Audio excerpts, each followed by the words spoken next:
Assalamualaikum warahmatullahi wabarakatuh. Selamat datang kembali di kegiatan ekstrakurikuler Pandu Digital bersama saya Kak Asri. Kali ini Kak Asri akan menjelaskan tentang materi rekam jejak fatal dalam bermedia sosial di Indonesia. Adapun kompetensi dasar kita kali ini yaitu tentang digital citizenship. Digital citizenship ini berhubungan dengan batasan, panduan, etika dalam bermedia sosial. Tujuan pembelajarannya kita adalah sahabat Pandu Digital dapat mengetahui kasus-kasus fatal dalam bermedia sosial di Indonesia dan diharapkan dapat lebih berhati-hati dalam bermedia sosial sehingga tidak terjadi kejadian yang serupa yang akan Kak Asri jelaskan berikut ini. Sebelumnya kita harus mengetahui dulu pengertian dari media sosial.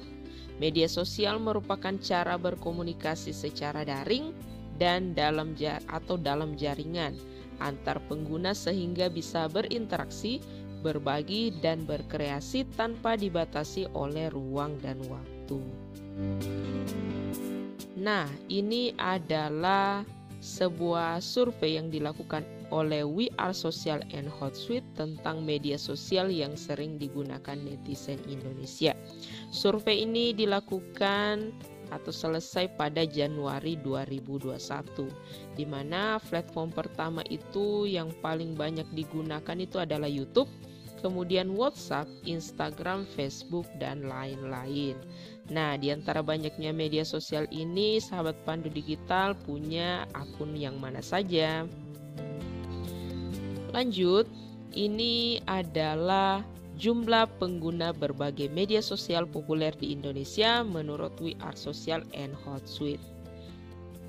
Jumlah akun terbanyak itu dimiliki di Facebook sebanyak 140 juta. Kemudian di YouTube sebanyak 107 juta akun.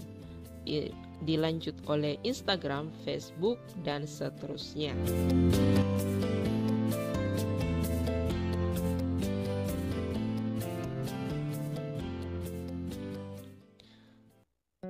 Kita masuk pada bagian intinya bahwa perilaku di media sosial yang dapat terjerat hukum. Ternyata perilaku kita di media sosial itu ternyata bisa juga terjerat di dalam hukum. Nah, sebagai contoh, kesusilaan, perjudian, penghinaan, dan pemerasan itu masuk dalam pasal 27 Undang-Undang ITE.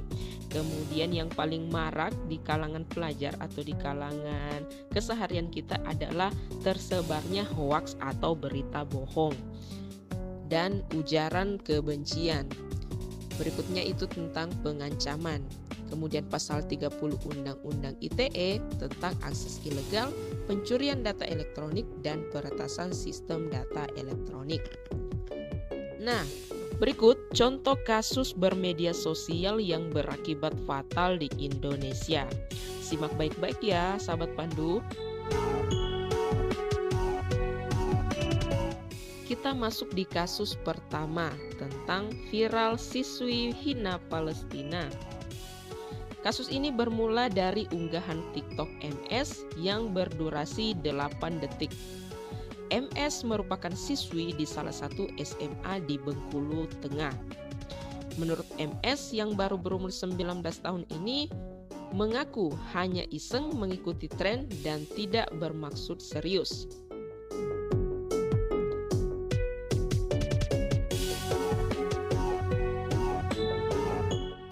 Penyelesaian kasus ini tidak berakhir di penjara, namun akibat perbuatannya, MS terpaksa mendapat hukuman berupa dikeluarkan dari sekolah.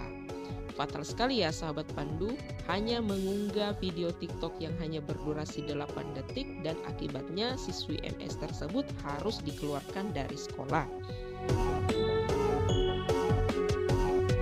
Selanjutnya ini tentang kasus Jerings.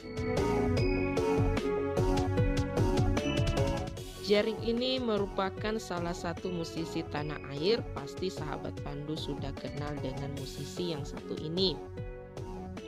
Jerings terpaksa berurusan dengan kepolisian setelah postingan di Instagram yang diduga mencemarkan nama baik Ikatan Dokter Indonesia.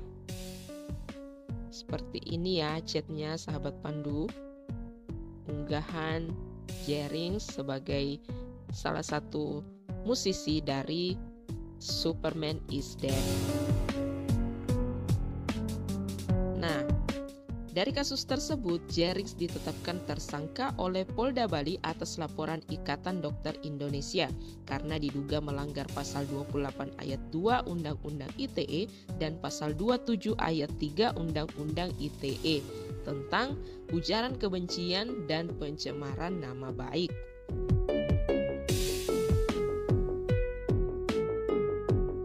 Masih menjerat musisi tanah air Indonesia, kali ini adalah musisi senior Ahmad Dhani. Siapa sih yang tidak kenal dengan Ahmad Dhani?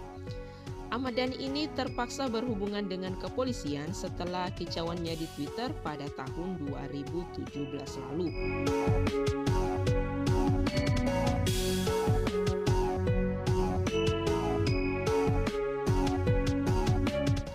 Pada Maret 2017, Ade dilaporkan. Ini selang 1 bulan dari kicauannya ya. Dari laporan tersebut, Ahmad Dhani divonis 2 tahun penjara. Namun setelah melakukan pembelaan atas tuntutan jaksa penuntut umum, Ahmad Dhani akhirnya divonis 1 tahun 6 bulan penjara. Mengupload sebuah postingan di Twitter ataupun di Instagram, tapi dampaknya bisa dipenjara hingga 1,5 tahun. Nah, selain yang 3 kasus di atas, ternyata ada kasus viral lainnya. Misalnya John Ru. John Ru ini divonis atau harus berhubungan dengan hukum ketika kontennya dinilai memuat ujaran kebencian. Kemudian ada Muhammad Arsyad, ini melakukan penghinaan terhadap pengurus DPP Golkar yaitu Nurdin Halid. Kemudian yang terakhir itu ada Florence Sihombing.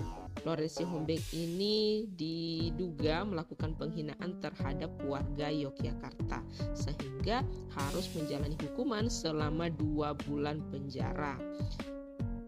Kemudian selain kasus yang tadi, ternyata akibat fatal dari bermedia sosial itu ternyata pernah juga menjerat anggota-anggota TNI di Indonesia.